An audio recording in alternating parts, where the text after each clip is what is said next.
ये आकाशवाणी का पटना केंद्र है। प्रस्तुत है नवादा जिले की हलचल। इसे प्रस्तुत कर रहे हैं हमारे संवाददाता अशोक कुमार प्रियदर्शी। जिले में नए साल 2026 का स्वागत उत्साह और उल्लास के साथ किया गया। लोग एक दूसरे को नव वर्ष की बधाई देने के साथ ही उनके उज्जवल भविष्य की कामना कर रहे हैं। नए साल में नए संकल्प के साथ आगे बढ़ने को लोग आतुर हैं। बीता साल 2025 नवादा के लिए मिश्रित अनुभवों वाला रहा है। एक ओर जिले ने विकास की नई ऊंचाइयां छुई तो दूसरी ओर कुछ भयावह घटनाओं के कारण लोगों के हिस्से मायूसी आई। बीते साल में कई राजनीतिक परिवर्तन भी देखने को मिले। विकास की रफ्तार तेज हुई और हजारों करोड़ की योजनाओं से जिले ने रेल, सड़क, स्वास्थ्य, शिक्षा और ऊर्जा में उल्लेखनीय प्रगति दर्ज की।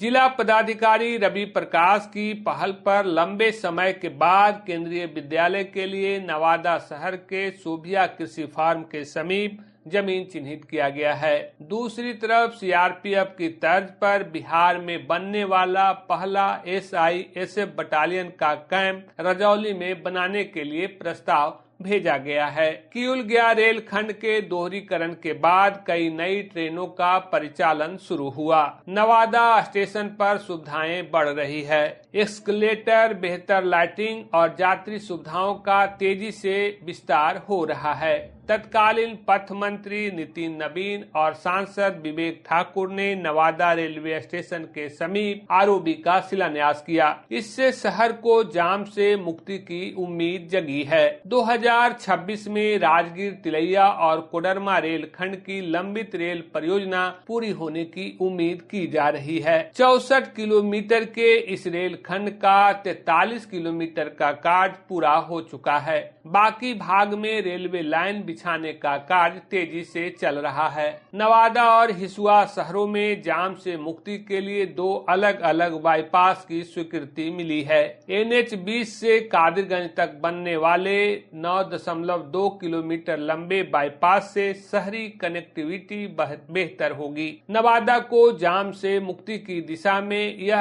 अहम कदम माना जा रहा है। इसी तरह हिसुआ बाईपास से जाम की मुक्ति की उम्मीद की जा रही है। रजौली के फुलवरिया जलाशय में फ्लोटिंग सोलर पावर प्लांट स्थापित किया जा रहा है। मुख्यमंत्री नीतीश कुमार इसका निरीक्षण कर चुके हैं। बिहार का सबसे बड़ा floating solar power plant Phulwaria से 10 मेगावाट बिजली का उत्पादन होगा। इसके अप्रैल 2026 तक चालू होने की संभावना है। पिछले वर्ष फरवरी में मुख्यमंत्री नीतीश कुमार की प्रगति यात्रा के दौरान 211.96 करोड़ की 202 विकास योजनाओं का उद्घाटन और शिलान्यास किया गया, जिनमें सड़क, सिंचाई, रोजगार और चेक डैम निर्माण शामिल है। इसके अलावा रजौली में मेडिकल कॉलेज की नींव रखी गई है। 2026 में नवादा में टाटा मेमोरियल कैंसर अस्पताल की इकाई खुलने जा रही है। इसके लिए बिहार के पहले मुख्यमंत्री डॉक्टर श्री कृष्ण सिंह की जन्मस्थली खनवा में पहल की गई है। जिले में 200 बेड वाले अस्पताल के निर्माण का कार्य भी तेजी से चल रहा है। बीते साल 2025 में जिले में कई नकारात्मक घटनाएं भी हुई है। मॉब लिंचिंग, ऑनर किलिंग, हत्या और गंभीर सड़क हादसे के मामले भी सामने आए।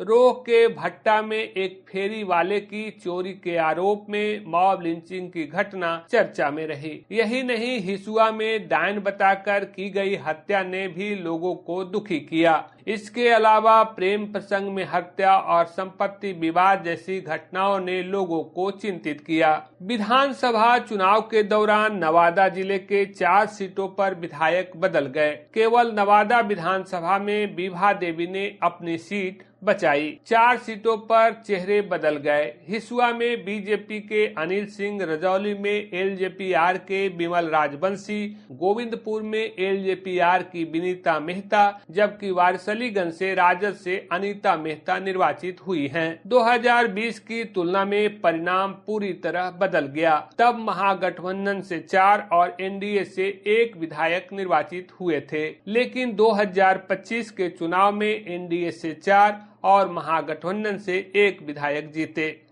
अभी आप सुन रहे थे नवादा जिले की हलचल। इसे पेश किया हमारे संवाददाता अशोक कुमार प्रियदर्शी ने।